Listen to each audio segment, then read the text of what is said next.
It's been mentioned to me a few times that I've been a bit too one-sided on this will large guilds dominate in Ashes of Creation debate, and I try to be objective and give all sides a fair amount of coverage on this channel. Burns, who runs the Ashes of Relation channel, suggested I make a video that talks about all the systems that are in place to limit the effectiveness of large guilds. And he has also done a couple of videos about this, which I will link in the description. With that said, here's my breakdown of all the ways that large guilds might be limited in Ashes of Creation.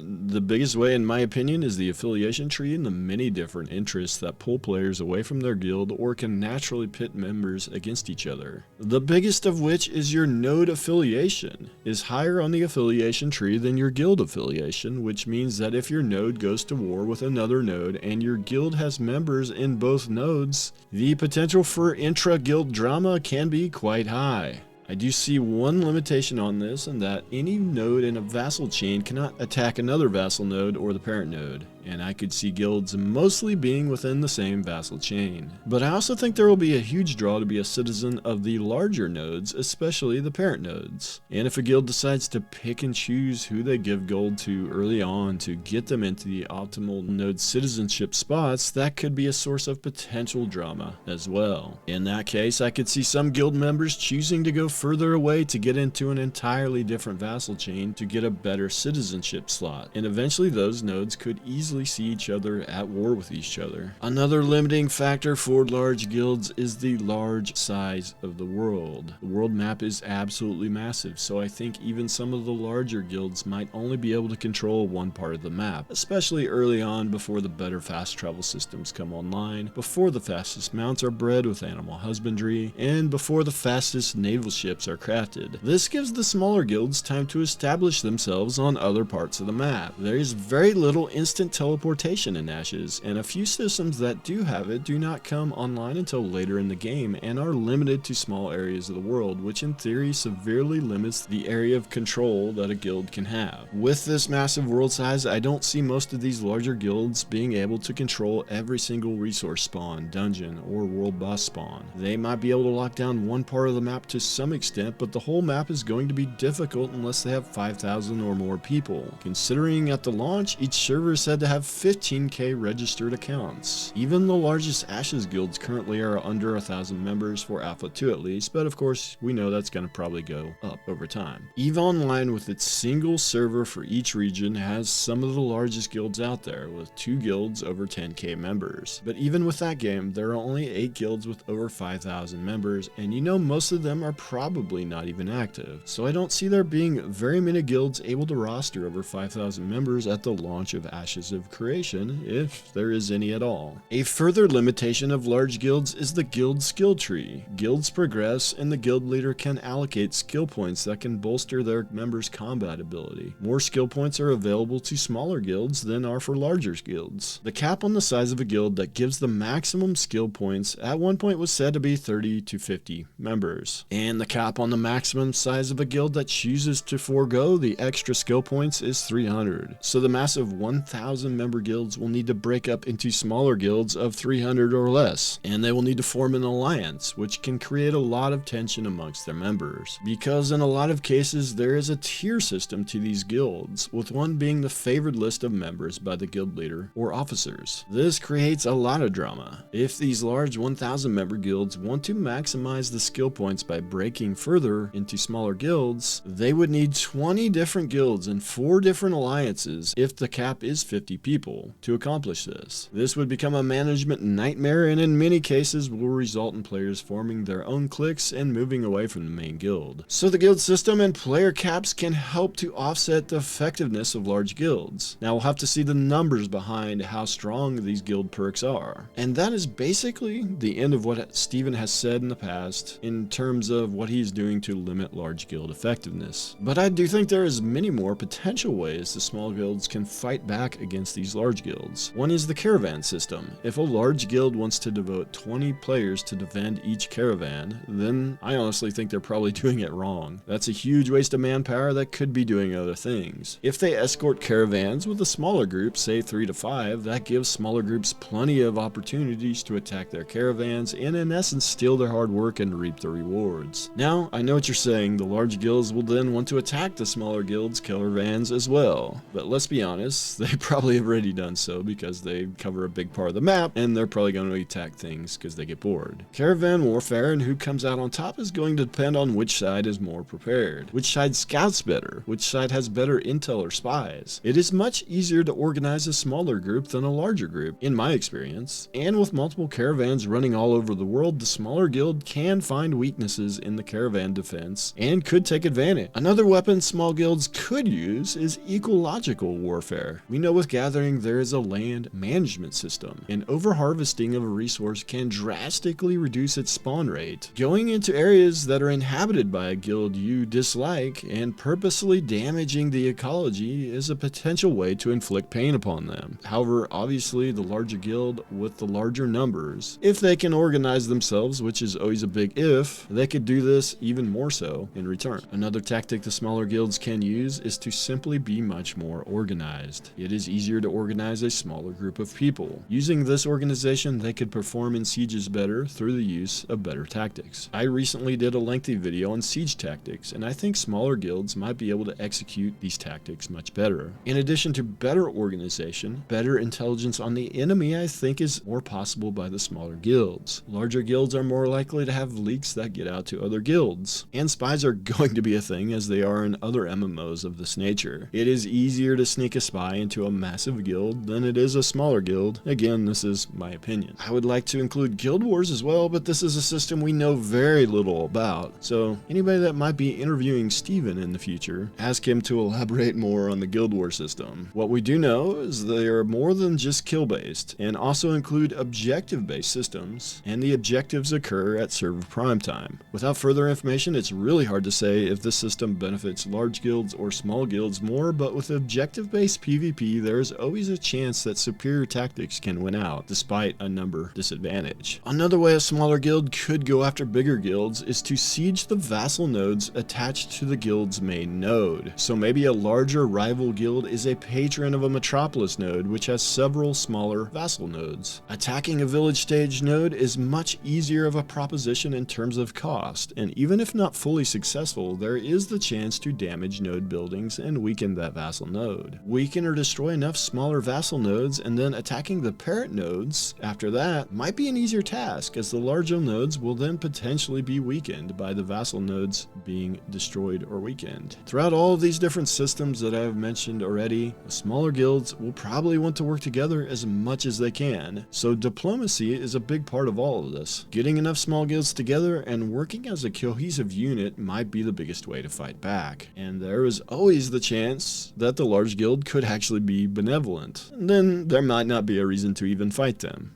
But of course that's kind of boring, so hopefully that doesn't happen. And that is all the things I could think for in terms of ways smaller guilds could stand up to the bigger guilds. I know a lot of this is very speculative. Let me know if you think I missed anything, and thanks for watching. I'll see you guys in the next video.